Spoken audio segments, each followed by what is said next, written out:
예수님의 제자 중에 요한이라고 하는 예수님에 대한 생애를 기록하는 것이 바로 요한복음입니다. 요한이 쓴 복음서, 이렇게 이제 긴 제목을 얘기하죠. 줄여서 요한복음. 요한이 예수님의 그 모습 가운데서 특별히 예수님이 행하신 7가지의 기적을 말씀하고 있습니다. 다른 복음서에는 많은 기적들이 있습니다. 요한은 7가지로 기적을 다루십니다.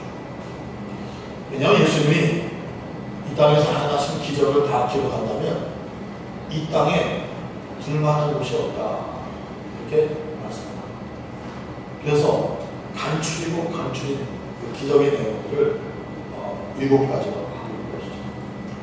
우리가 매 주마다 예수님의 그 기적을 6번째 읽고 오늘이 바로 7번째 기적의 말씀을 하겠습니다. 여러분 기억하십니까? 첫 번째 기적은 요한복음 2장부터 시작하죠. 잔치집에 포도주가 떨어져서 예수님이 물로 포도주를 마시고, 그리고 두 번째는 그 왕의 신하가 40km 멀리 가버나움에서 가나까지 쫓아왔습니다. 그리고는 자기 아들이 병이 들어서 죽게 됐으니까 예수님 나와 함께 가버나움에 가셔서 우리 아이를 고쳐주세요 하고 아주 신신당부를 합니다. 그런데 예수님은 내가 너와 같이 않겠다. 그러나 내 아들이 산다. 그리고 그 다음 자기 집에 와보니까 바로 예수님께서 하셨던 그 말씀하는 그 시간에 자기 아들이 병을 낳은 것을 알게 된 것입니다. 그런 두 번째 모습이었습니다. 또 세 번째는 예수님께서 예루살렘에 가셔가지고 38년 된 중풍병자 말씀 한마디로 그를 온전하게 고쳐주셨습니다. 누구도 상상할 수 없는 거죠. 그러한 놀라운 일을 이루십니다. 그런가 하면 여러분 네 번째는 오병이어의 사건이지 않습니까? 벳세다 그 광야 언덕에 한 2만 명가량의 사람들이 모여 있었습니다. 다 저녁이 돼서 돌려보내려고 하는데 그들이 하루 종일 먹은 게 없으니까 예수님께서 그들에게 긍휼을 베풀어 주셨습니다. 보리떡 5개와 물고기 2마리, 그 2만 명의 사람을 다 배불리 먹이시고 그리고 12강들과 남게 하신 사건이 있었습니다. 또 그런가 하면 또 예수님은 그 제자들이 갈릴리 호수를 지나갈 때 큰 파도를 만나가지고 어려움을 만났습니다. 그렇게 예수님께서 물 위를 걸어서 그들에게 다가가셨고 또 바다를 잔잔하게 하시고 그들이 원하는 목적지까지 도우셨다는 말씀 보셨습니다. 지난주에는 나면서부터 맹인된 사람이 예수님께서 그 눈에 침을 뱉다 이겨서 발라주시고 그리고 실로암 연못에 가서 그 눈을 씻으라 했더니 글쎄 그 사람이 그대로 순종을 했습니다. 눈을 씻는 순간에 그 눈이 열려서 세상을 보게끔 해주셨습니다. 여러분 이것이 바로 6번째 기적입니다. 오늘 7번째 기적은 바로 베다니에서 일어난 일입니다. 사람에게 있어서 가장 큰 해결할 수 없는 문제가 있습니다. 그것이 바로 뭐냐면 죽음의 문제입니다. 죽음. 여러분 우리가 한평생 살면서 이런 저런 일로 어려움도 있고 마치 포도주가 떨어진 것 같은 그런 어려움도 있고, 또 질병에 걸려서 병원에 입원하는 신세가 있을 수도 있고, 또 뜻하지 않은 인생의 파도 때문에 이러지도 떨어지도 못하는 그런 일들도 사실 겪으면서 여기까지 왔습니다. 근데 그런 여러 가지 일들 가운데서 가장 우리가 살아가는 데서 힘든 것, 고통스러운 것, 그리고 스트레스 많이 받는 것, 바로 그것을 심리학자들은 사별이라고 합니다. 사랑하는 사람들을 먼저 보냈을 때 오는 이 고통, 또 이것으로 오는 스트레스, 이것으로 오는 여러 가지 아픔, 충격은 그 어느 것에 비교할 수 없을 만큼 큰 것이라고 합니다. 오늘 이 베다니에 사는 한 가정에 이런 사별의 아픔이 있게 되어 있습니다.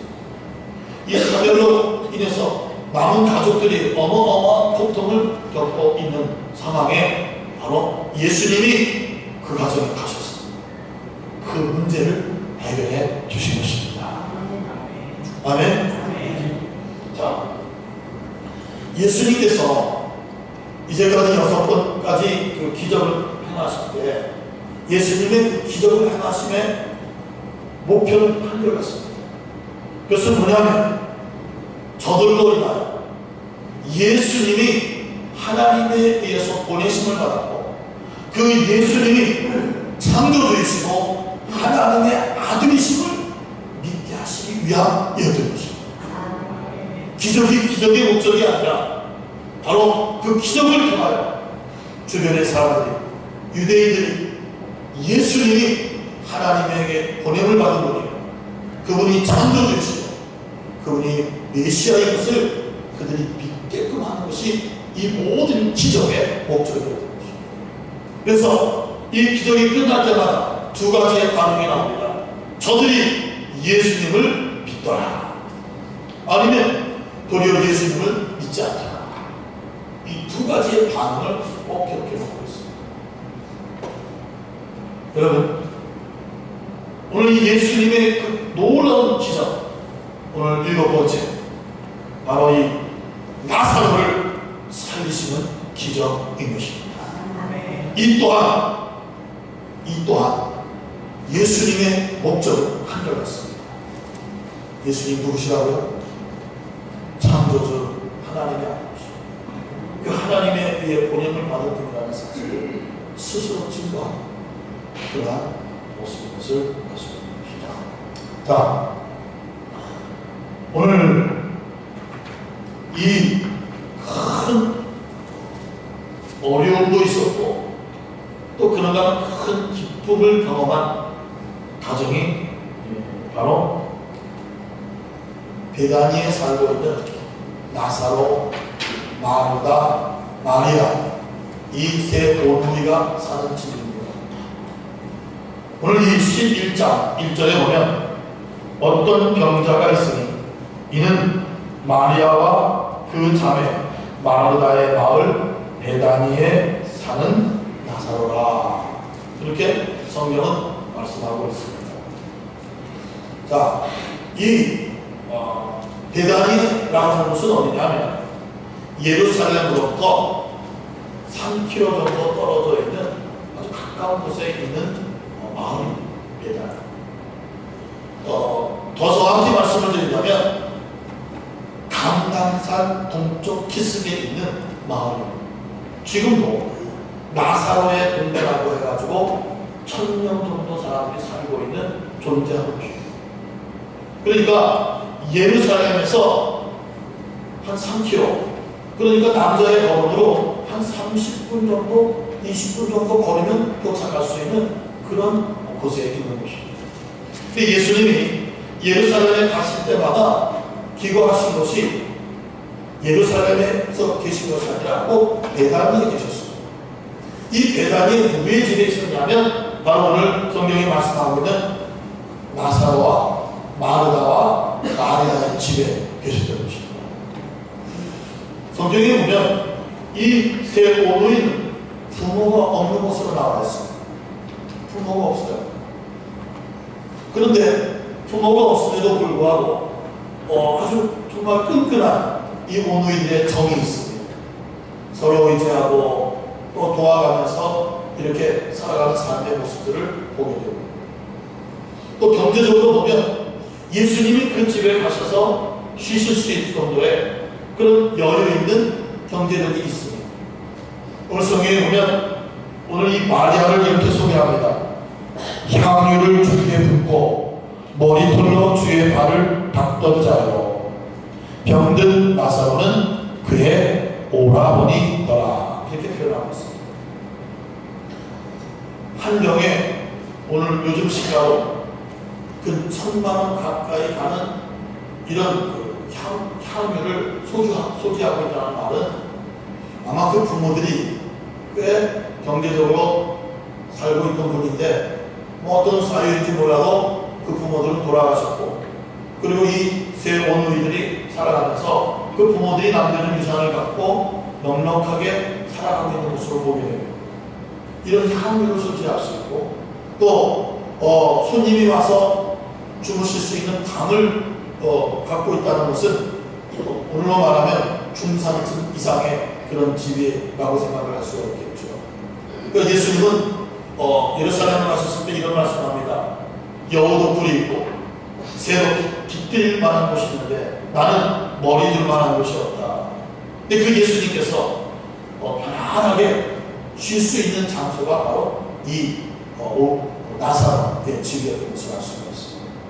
아마 이 세 오누이가 예수님이 오시면 정성껏 예수님을 대접하고 또 편안하게 할 수 있도록 하시고 또 예수님은 그들을 사랑하시고 또 이런 아름다운 관계와 교제를 가지고 있었던 것을 알 수가 있죠. 여하튼 오늘 이 배단이 사는 이 세 자매들의 모습을 오누이의 모습을 보게 됩니다. 그런데 예수님께서 예루살렘에서 사역을 하실 때 전갈이 왔습니다. 어떤 전갈이 왔냐면 그것이 3절인데 이에 그 노인이 예수께 사람을 보내어 이르되 주여 보시옵소서 사랑하시는 자가 병들었나이다. 예수님이 사랑하는 자가 병들었습니다. 이게 누구 얘기일까요? 지금 나사로의 얘기를 전가한 것입니다. 전한 것입니다.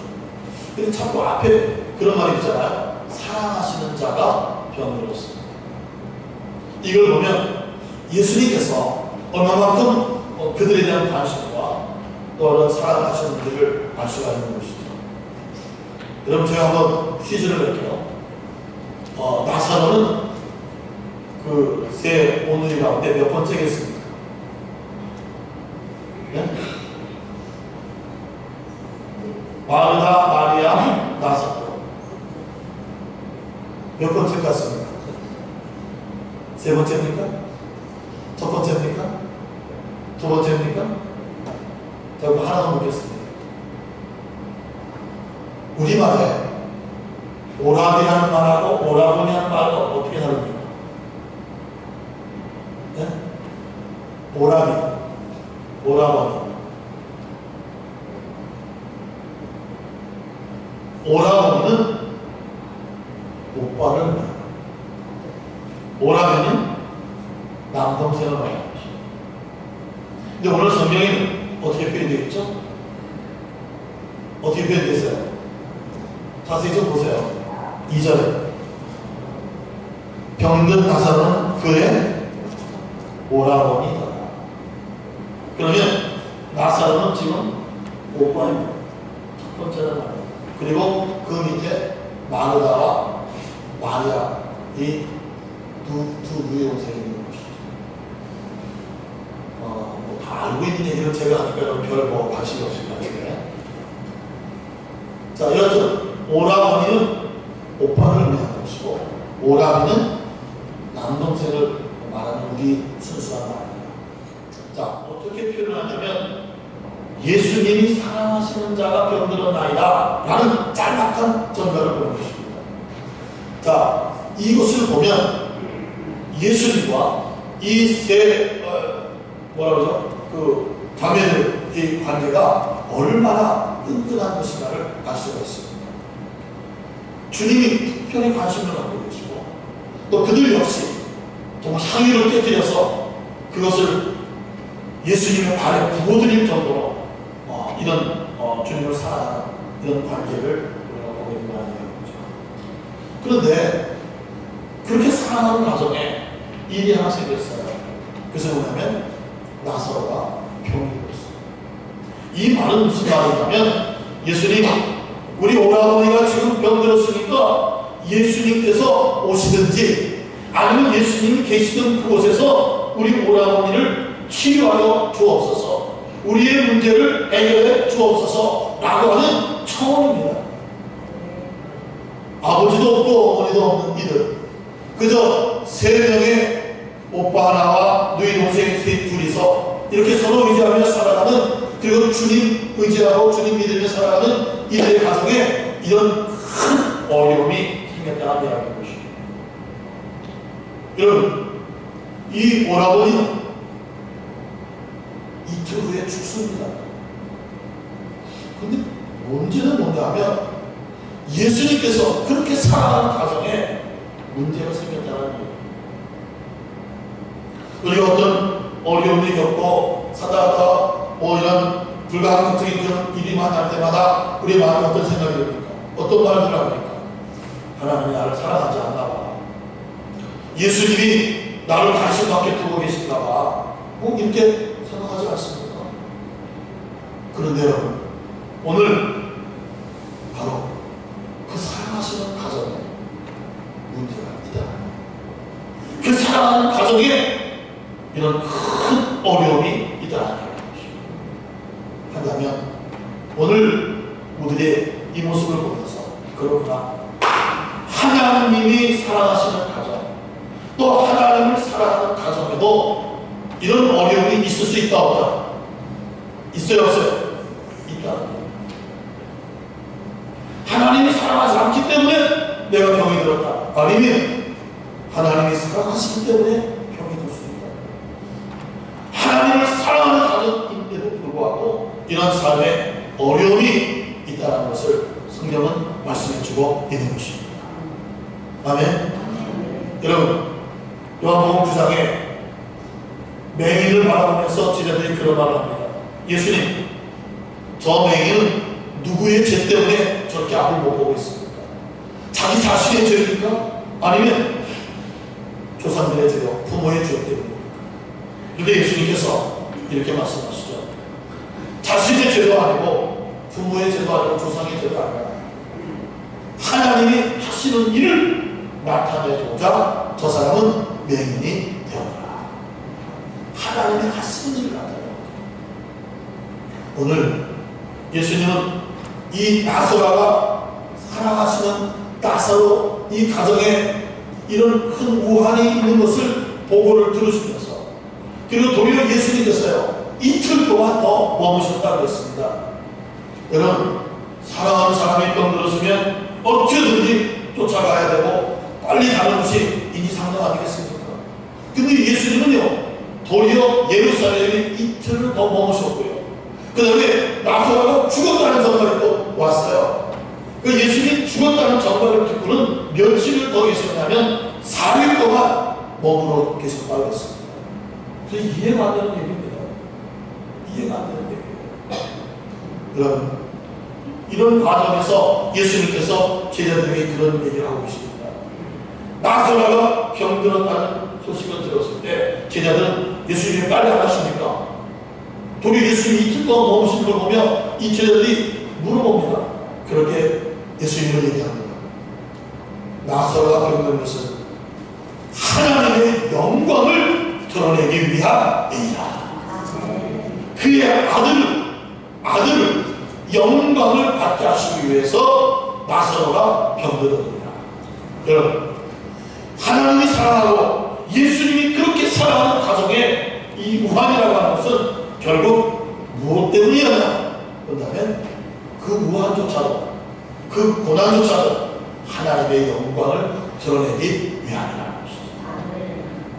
하나님의 아들의 이름을 높이기 위해서 바로 그런 어려움을 겪고 있다는 이야기인 것입니다. 하나님을 의지하고 하나님을 믿고 하나님을 섬기는 분들에게 일어나는 이런 삶의 여러 가지 힘들고 어려운 일들 왜일까? 하나님이 사랑하신 우리 가정이 왜 이런 일이 생길까? 우리도 주님을 의지하고 믿고 순종하는 가정인데 왜 이런 어려움이 있을까? 고민하고 또 이것 때문에 괴로워하는 분이 계시다면 오늘 이 말씀이 그 고민과 그 어려움에 답이 되시기를 바랍니다. 아, 그렇구나. 이 어려움, 이 고통, 이것도 역시 하나님께 영광을 돌릴 수 있는 기회가 되는 것입니다. 이 어려움, 이 괴로움, 이런 일조차도 하나님의 아들 예수 그리스도의 이름을 존귀케 할 수 있는 기회로 하나님은 삼으시는 거라. 아멘. 그렇습니다. 바로 우리의 생각을 좀 바꾸어내야 하기를 바랍니다. 어려움이 오고 고통이 올 때 우리 자신을 살펴보는 것 대단히 중요합니다. 그 모든 것이 단순히 죄로 인한다기보다는 또한 부분에서는 하나님의 하시는 일을 나타내시기 위함이며 하나님의 이름을 존귀케 하기 위하며 하나님께 영광을 돌리기 위해서 하나님은 사랑하는 성도들의 삶에 어려움도 주시고 고난도 주신다는 말씀인 것입니다. 아멘. 그럼 감사한 거 아니겠습니까? 그래서 예수님은 지금 계속해서 그 베다니에 가신 것을 머뭇하고 계신 것을 보고 지금 예수님을 기다리는 마르다와 마리아는 얼마나 속이 터지겠습니까? 그럼에도 불구하고 병들었다고 해도 예수님을 오시지 않죠. 이미 죽었다고 해도 예수님을 오시지 않죠. 그 장례가 치렀는데도 예수님 오시지 않습니다. 이런 인정어려운 일이 없겠어요. 예? 그 집에 가셔서 주무시기도 하고 그 집과 이렇게 그들을 사랑하신 그런 귀한 가정임에도 불구하고 예수님은 말입니다. 꼼짝 발사를 안 하고 계시는 것입니다. 여러분 새벽 기도회 때도 한 지난 주간에 이 본문의 말씀을 갖고 함께 나눴습니다. 그때 이 말씀을 나누면서 제가 이런 얘기했습니다. 예수님께서 왜 이렇게 지체하고 계셨습니까? 왜 이렇게 늦게 움직이십니까? 성경에 보면 예수님이 6일 만에 그곳에 배달해 가시고 걸어서 30분이면 갈 수 있는 곳을 예수님이 나사로가 병들었다는 이야기를 듣고 6일 만에 그 집에 가시고 참 기가 막힌 이야기였습니다. 근데 여러분 우리가 이 모습을 보면서 하나님의 시간과 사람의 시간이 다릅니다. 내가 원하는 그 시간보다 하나님이 원하시는 시간이 이게 다르다는 것을 알 수가 있습니다. 그래서 이런 얘기를 했죠. 늦는 것이 늦는 게 아니다. 한번 따라해 보실까요? 늦는 게 늦는 것이 아닙니다. 나는 늦는다고 생각하나 하나님은 결코 늦다고 하시지 않다. 여러분 우리가 그렇게 기도하는 분들이 있어요. 그렇게 이루어지기를 소원하는 분들이 있어요. 문제를 해결하기 위해서 밤과 낮으로 오랫동안 기도하는 분들이 있어요. 그럼에도 불구하고 그 기도가 왜 응답이 안 될까요? 우리는 어떤 때는 실망도 하고 어떤 때는 기도를 멈추기도 하고 내 기도를 하나님이 귀 기울여 주시지 않는 모양이야 하고 기도를 포기할 때도 있어요. 그러나 여러분 기억하십시오. 늦는 것이 아닙니다. 모든 것은 하나님의 시간이 있습니다. 하나님의 때가 되는 것입니다. 오늘 보십시오. 예수님은 인간적인 생각을 하신다면 당장이라도 달려가고 싶은 마음이 없었겠습니다. 그렇게 사랑하는 나사로가 병이 들었을 때 또 그 나사로가 죽었다는 경관이 왔을 때 왜 예수님은 단 걸음에 거기를 가고 싶지 않으셨습니까? 그러나 예수님 일부러 지금 지체하고 계신 것입니다. 6일 동안 기다리시는 그 예수님의 마음은 오죽하셨겠어요. 바로 그것이 누구의 시간을 맞추신 것입니다. 그렇죠. 예수님을 이 땅에 보내신 하나님의 시간에 맞추고 계신 것입니다. 정말 예수님이 인간의 몸을 입고 이 땅에 오셨기 때문에 그들을 향한 그 절절한 마음을 나중에는 그 나사렛 무덤 앞에서 어떻게 하셨어요? 통곡하셨다는 말씀이었어요. 난 스며시 눈물방울 흘린 게 아니라 욱 하고 우셨다는 뜻입니다. 그 마음을 그렇게 표현하고 계신 것입니다.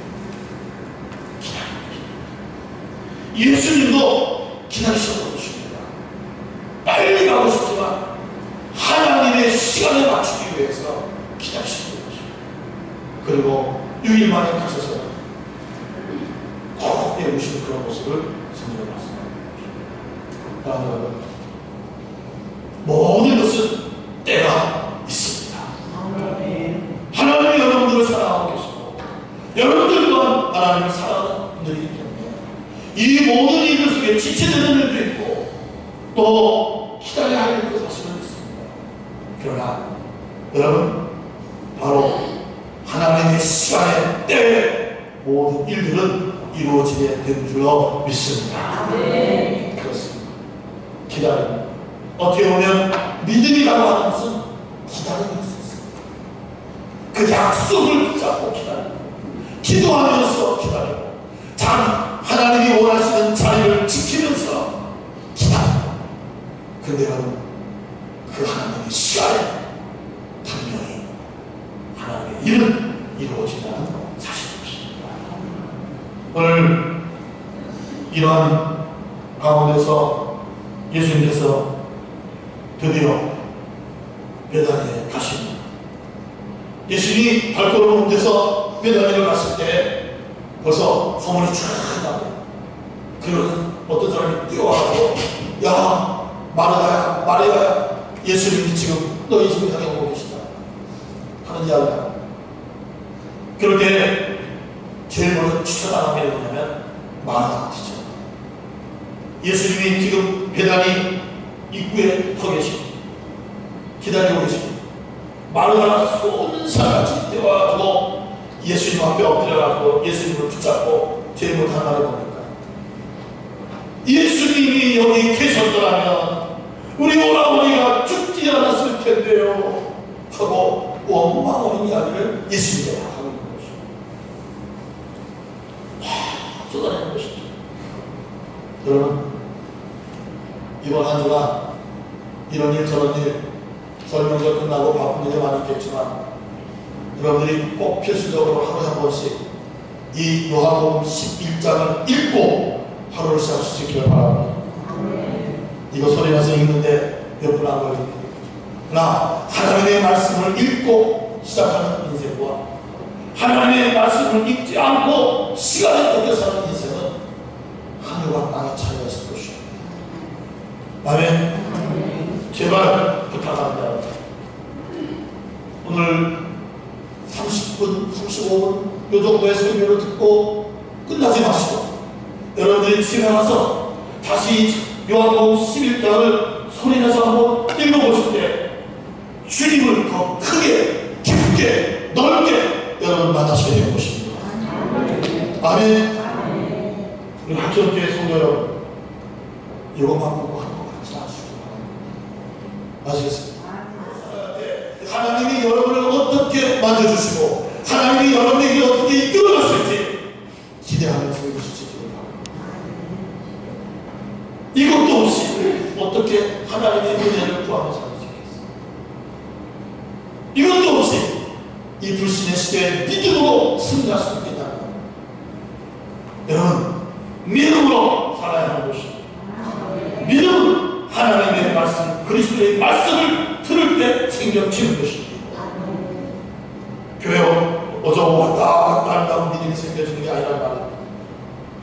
하나님의 말씀을 가까이 해야 하는 것입니다. 오늘 예수님 분명히 말하기 바랍니다. 믿음은 하나님의 영광을 내가 보리라. 아멘. 믿으면 하나님의 영광을 내가 보리라. 이렇게 예수님께서 말씀하시죠. 애절하게 예수님을 붙잡고 하니까 예수님께서는 나사로의 죽음이라고 말씀하지 않았습니다. 나사로가 잔다. 그렇기 때문에 내가 나사로를 깨우러 가더라. 성도의 죽음은 그것이 끝이 아니라 마치 무엇과 같다고요? 자는 것 같다. 자는 사람은 어떻게 하면 돼요? 깨우면 되는 것이죠. 적어도 예수님에게 있어서 인생의 죽음이라고 하는 것은 자는 것 같은 것입니다. 그러나 오늘 우리에게서의 죽음이라고 하는 것은 끝입니다. 죽은 사람 한 번도 반응 없지 않습니다. 그건 오늘 우리들의 모습입니다. 적어도 예수님에게서는 죽은 자라 할지라도 예수님은 그 죽음을 뭘로 보시냐면 자는 자로 보십니다. 흔들면 일어나는 것이죠. 할렐루야. 그래서 예수님이 말씀합니다. 믿는 자, 네가 나한테 믿는다면 하나님의 영광을 보게 될 것이다. 자, 그 말을 위로를 합니다. 그런 다음에 또 이 마리아가 언니잖아요. 집으로 가가지고는 지금 마리아는 완전히 미쳤어. 왕비. 마리아도 또 같이 들었는데 마리아는 막 지대기인 것이에요. 예수님 오시기가 전전했는데 아프다고 해도 오지 않았지. 추웠는데 장례식도 안 왔지. 그러니까 지금 안 해요. 집에. 그 마리아가 예수님 만나고 얼른 가가지고는 야 마리아야 예수님 너를 찾으신다. 나가봐.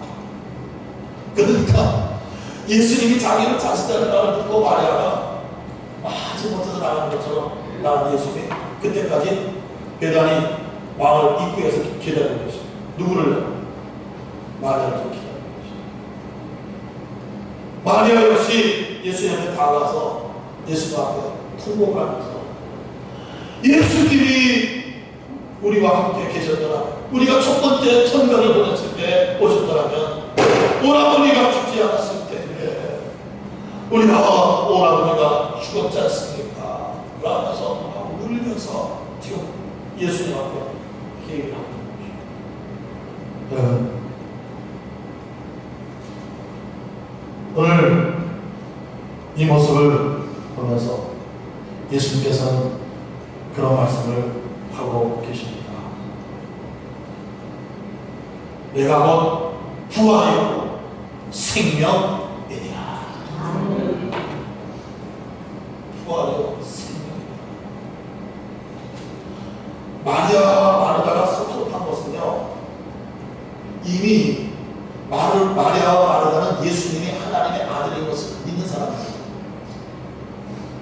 그리고 예수님이 행하셨던 이제까지의 6가지의 모든 기적을 그들이 경험하고 본 사람입니다.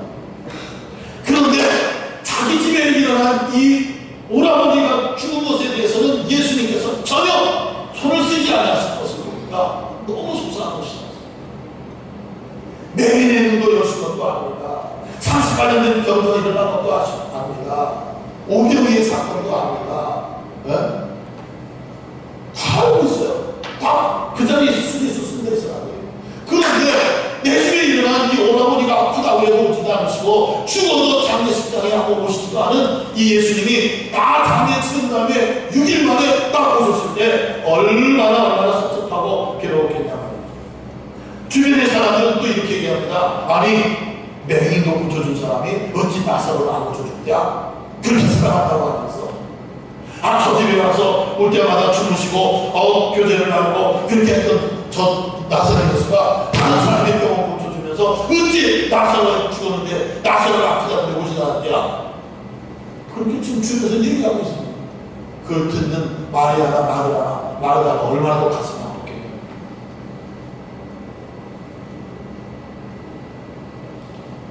여러분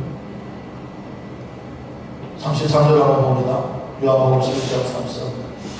예수께서 그가 오는 것과 또 함께 온 유대인들이 웃는 것을 보시고 심령의 피통이 여기시고 불쌍히 여기사 이르시되 그를 어디에 두느냐? 이르되 주여 와서 보옵소서 하니 예수께서 눈물을 흘리시더라.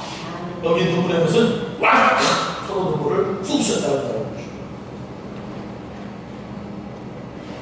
36절 이에 유대인들이 말하되 보라 그를 얼마나 사랑하여 치셨는가 하며 그 중에 어떤 이는 말하되 맹인의 눈을 뜨게 하는 사람이 그 사람을 죽지 않게 할 수 없었느냐. 도리어 의문을 갖게 됩니다. 여러분, 예수님은 하나님의 아들이십니다.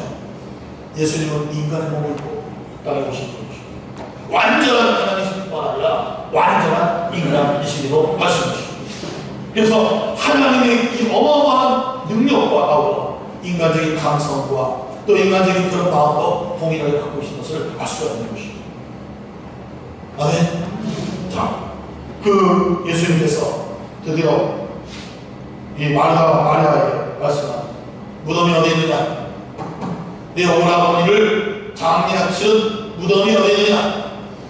했을 때 그러니까 그리고 그 무덤 앞에 있었을 때 예수님께서 되면 무덤 돌문을 옮겨놔라.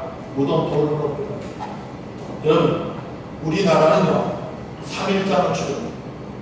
3일장을 치르고요 사람이 운명을 하면 24시간 내에 장례를 치를 수 있습니까? 없습니까? 못 치릅니다. 24시간이 지나야 합니다. 그러나 이 유대인들은, 이 당시 유대인들은 사람이 운명을 하면 24시간 안에 장례를 치러야 한다는 것입니다. 그 사람들의 법이에요. 왜냐하면 이 지역이 더운 지역이에요. 그러니까 사람이 운명을 하면 하자마자 뭐가 바로 시작이 돼요. 막 몸이 이제 부패하기 시작해요. 그러니까 주변 사람들을 위해서라도 24시간 안에 장례를 치릅니다. 그리고 이들은 뭐 매장도 있습니다만 매장보다는 이 산 기슭 같은 데 굴을 파가지고 그리고 그 굴 안에다가 이렇게 선반같이 만들어 그 가족 묘지가 되는 거죠.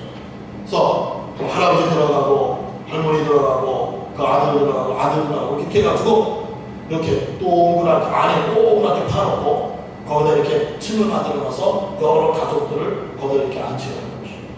그러니까 지금 나사로가 그런 무덤의 장례가 됐고 그 다음에 그 바깥을 큰 돌로다가 이제 이렇게 막아놓은 거죠. 예수님이 일단은 돌을 옮겨라. 그럴 때 주변에서 뭐라고 얘기합니까? 이미 장례를 치른 지가 4일이 됐습니다. 썩은 내가 납니다. 부패가 되고 있습니다. 라고 이야기를 하고 있죠. 그러나 예수님께서 그 바로 앞에서 예수님은 뭐 하시냐면 기도하시는 모습이 성경에 나와 있습니다. 41절입니다. 돌을 옮겨놓으니 예수께서 눈을 들어 우러러 보시고 이르시되 아버지여 내 말을 들으신 것을 감사하나이다. 항상 내 말을 들으시는 줄을 내가 알았나이다. 그러나 이 말씀하오는 것은 둘러선 우리를 위함이니 곧 아버지께서 나를 보내신 것을 그들로 믿게 하려 함이니이다. 예수님이 하나님 뭐 하셨어요? 기도하셨어요. 기도하시되 예수님 분명히 오늘 이 일을 인해서 이 주변에 있는 이 유대인들 모두가 예수님이 하나님이 보내신 그분이심을 믿게 하기 위해 바로 이 일을 하나님께서 이루고 계시다는 것을 기도하고 계신 것이죠. 기도가 얼마나 중요해요. 하나님의 아들 예수님도 때마다 일마다 뭐 하셨죠? 기도하시는 것입니다. 이 집 나사로의 문이 열려 있습니다. 안에서 막 냄새가 막 나옵니다. 그 앞에서 예수님께서 기도하시고 그리고 43절 큰 소리로 나사로야 나오라. 큰 소리 한번 볼까요? 시작. 나사로야 나오라. 그 소리 하지 않나요? 오늘 성경에 큰 소리로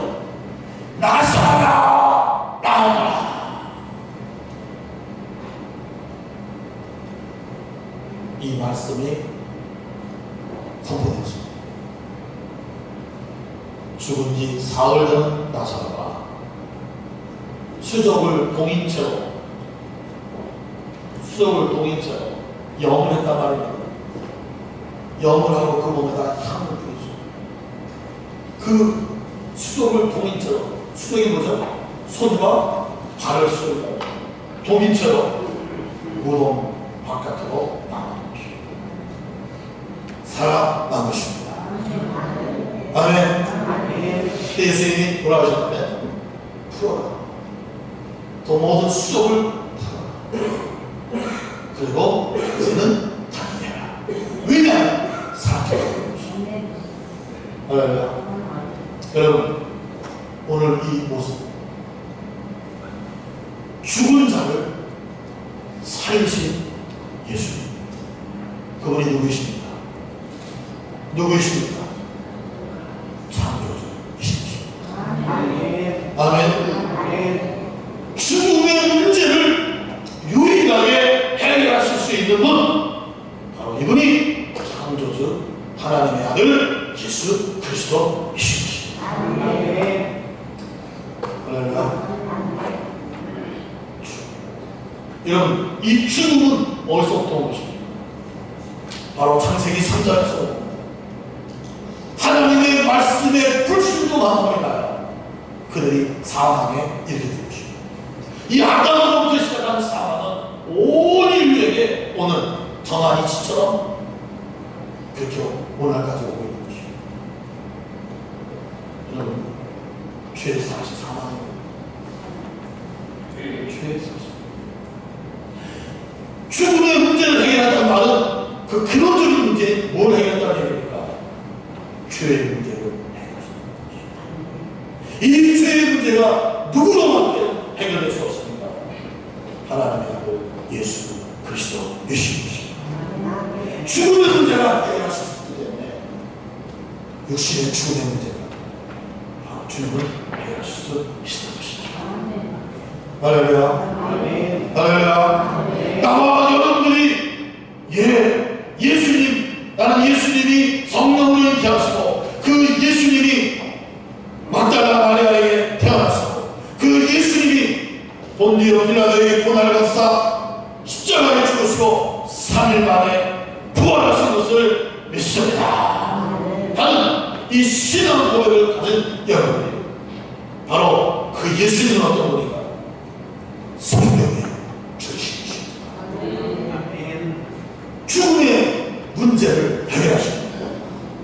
죄의 문제를 해결해 주신 분이십니다. 아멘.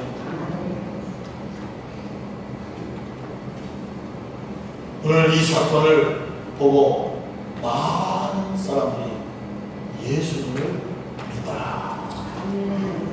할렐루야.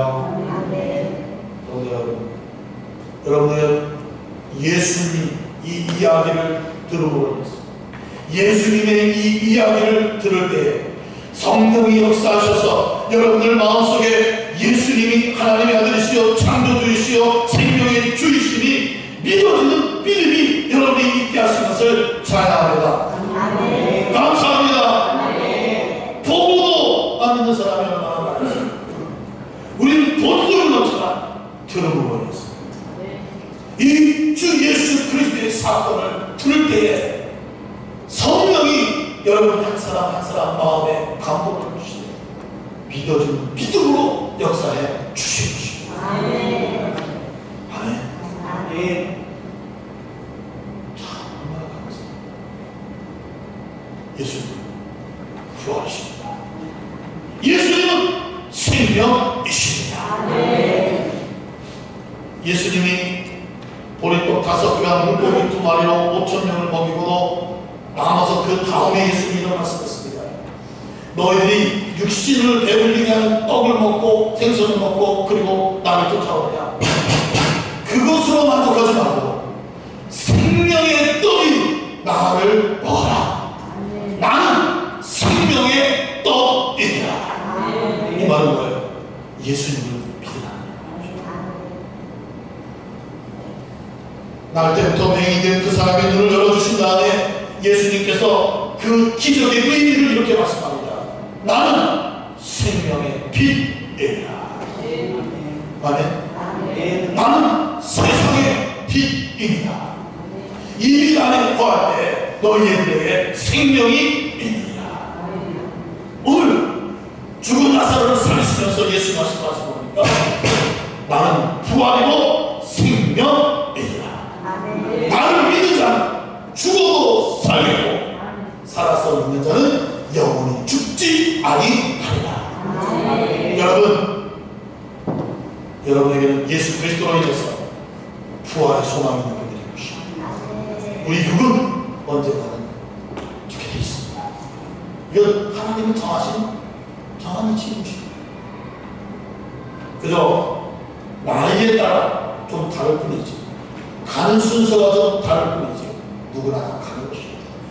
그러나 그것이 끝이 아니라 부활이요 생명이신 그 예수께서 여러분들을, 믿음을 가진 여러분들을 다시 살리신 것입니다. 나사로를 살리신 것처럼 여러분들을 살리신 것입니다. 아멘. 우리에게서 진정한 소망이 뭡니까?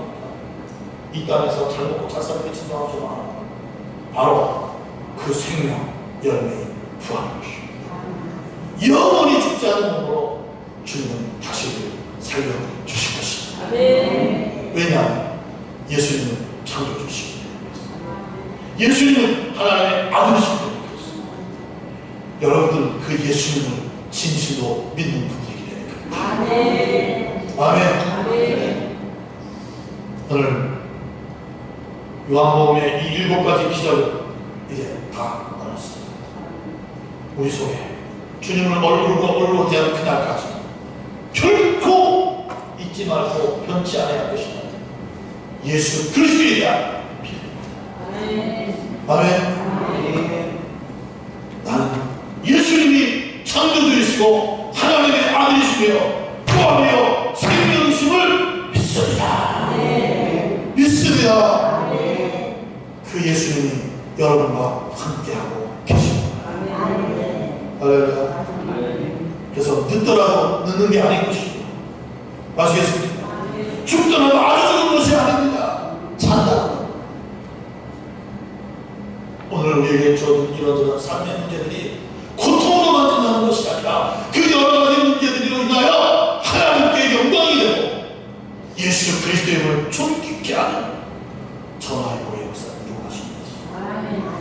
창조주 하나님이 함께 하시는 여러분들의 삶입니다. 아멘.